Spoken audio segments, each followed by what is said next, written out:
Hi friends, welcome to Learn with Mr. Nova. In this video, I'm going to clearly explain the GSM protocol stack. GSM simply stands for Global System for Mobile Communication.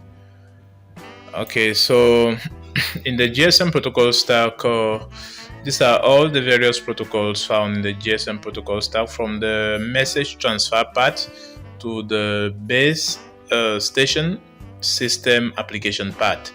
Okay, so I'm going to explain clearly what each of these protocols simply stands for and its role in the GSM protocol stack. Basically, a protocol is a set of rules that establish an orderly transfer from the sender to the receiver and vice versa. Okay, so I'm going to begin with the layer 1. This is a layer 1. This at layer 1. Now, at layer 1, we have the first protocol we have here is the message transfer path. Message transfer path, there are three versions: message transfer path 1, version 2, and version 3. So message transfer path basically is a layer 1 protocol that allows media files to be transferred automatically to and from mobile devices. A layer 1 protocol that allows media files to be transferred automatically to and from mobile devices. Okay, and the second protocol I'm going to proceed with is the link access protocol D channel. The link access protocol D channel is an integrated service digital network, that is integrated service digital network. It's an integrated service digital network protocol providing error-free transmission between the base station controller and the mobile switching center. So I will repeat that the link access protocol D channel is an integrated service digital network protocol providing error-free transmission between the base station controller and the mobile switching center. The next protocol is the link access protocol in the DM channel. It is a modified version of the link access protocol. It's a modified version of the link access protocol. It is used in GSM to support the transport of information between the mobile and the network. So the link access protocol in the DM channel is used in a GSM to support the transport of information between the mobile and the network. So that's the role of this protocol. The next protocol we have here is the signaling connection control protocol. Now, the signaling connection control protocol is basically a network layer protocol that provides extended routing, flow control, segmentation, and connection orientation. I'll repeat that a signaling connection control protocol is a protocol that provides extended routing, flow control, segmentation, and connection orientation. I believe in some videos in the future, I'm going to clearly explain some of these protocols in details. So since this video is just a summary of the GSM protocol stack, so I'll just move straight to the point, given the role of the protocol. Okay, the next protocol we have here is a signaling system number 7. Now, this protocol, it is used for signaling between the mobile switching center and the base station controller. The signaling system number 7 is used between the mobile switching center and the base station controller. This protocol also provides transfer all management information between the mobile switching center and you have the home location register, the visited location register, the authentication center, the equipment identity register. When you draw the GSM architecture, you get to know the visited location register, the home location register, and many more. So in a nutshell, the protocol is used for the transfer of management information. The next protocol we have here is the base transceiver station management, which is abbreviated BTSM. You can find it here. This is the base transceiver station management. Now, the base transceiver station management is responsible for the transfer of radio resource information to the base station controller.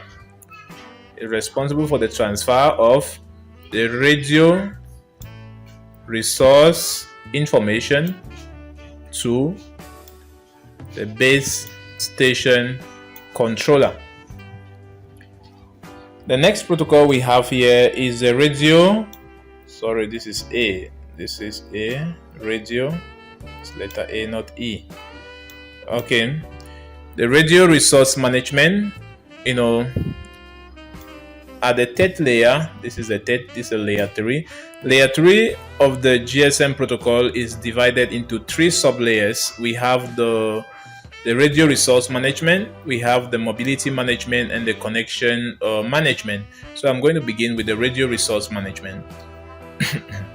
So the radio resource management, it is in charge of establishing and maintaining a stable, uninterruptible communication path between the base station controller and the mobile station. So the radio resource management is, I will repeat, that is in charge of establishing and maintaining a stable, uninterrupted communication path between the mobile station and the mobile switching center, over which signaling and user data can be covered.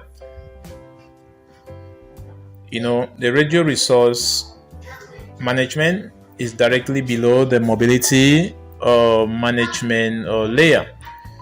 So the next we have here is the mobility management. Now the mobility management is stacked directly above the radio resource management, as you can find on the diagram. It handles the function that arises from the mobility of subscribers, as well as authentication and the security aspects. So I'll repeat that the mobility management, it handles the mobility of subscribers, as well as authentication and the security aspects. Okay, and the last layer we have here is the connection management. The connection management is it handles general call control. It manages supplementary services and short message services. I'll repeat that the connection management, it handles general call control. It manages supplementary services and short message service, which is abbreviated SMS. So this is the connection management layer. Not forgetting the protocol BSSAP, which stands for Base Station System Application Path. Now, the Base Station System Application Path is a layer 3 protocol. The base station system application path, BSSAP, base station system application path, it's split into two. The base station system management application path, that is split into the base station system management application path and the data transfer application path. Excuse. So this protocol basically is a layer 3 protocol, and the role of the base station system management application path is basically used for carrying messages that are not transparent to the base station controller, and also supports the procedures between the mobile switching center and the base station subsystem. Basically, in order to understand this, you equally need to have an idea of the simplified architecture of the GSM protocol stack. So I believe basically these are the main protocols in the GSM protocol stack: the message transfer part, the link as access protocol, D channel. We have the link access protocol in the DM channel, which is just simply a modified version of this. We have the signaling connection control protocol. We have the signaling system, number 7. We have the base transceiver station management. You have the radio resource management. We have the mobility management, the connection management. We equally have the base station system application part, which is split into two: the base station system management application part and the data transfer application part. So I hope that you enjoyed this video, and if you haven't subscribed at the beginning, please kindly subscribe to promote this channel, and to equally click on the notification icon to get notified whenever a video is uploaded on YouTube. So thanks, and see you in my next video.